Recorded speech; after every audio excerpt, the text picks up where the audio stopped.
we revere Dr. King today, each of the big six had national black organizations behind them. They wielded power, and that's why they were able to allow a mass of America, but not just America, frankly speaking, there were people from around the world, but primarily a mass of America congregated on the National Mall.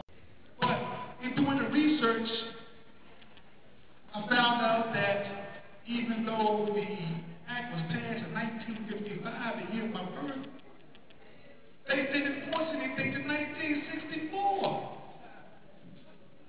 That's 10 years after that, and you still got the signs up. You're still telling people they can't eat. You can't sit in that seat. You can't come in through the front door.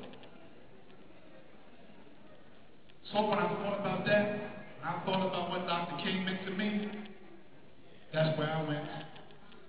I went back to that place where that man stood up in 1963 and led a nonviolent march from Washington until the nation's capital to held the whole world. This is what's happening, and this needs to stop. If we have ideas, we need to go to our congressperson. We need to support our president. We need to go on his Twitter. We need to let him know and let our people know that these, and make it a legal introduction of what it is that we want. And as I will say and going to tell the children, I still have a check to cash.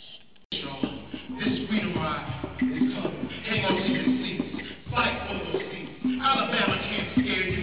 They can arrest you in Jackson, but Jackson can't keep you down. Make them understand that they're lashing out at a man, a woman, a human being. Congressman John Lewis, and he was talking about my cousin, Joanne Robinson. Maybe some of you don't know about her. More than likely you don't, because a lot of the women in the civil rights movement we don't know about. What Joanne's story was that they were ready for a bus boycott in Montgomery, Alabama. They just didn't have the right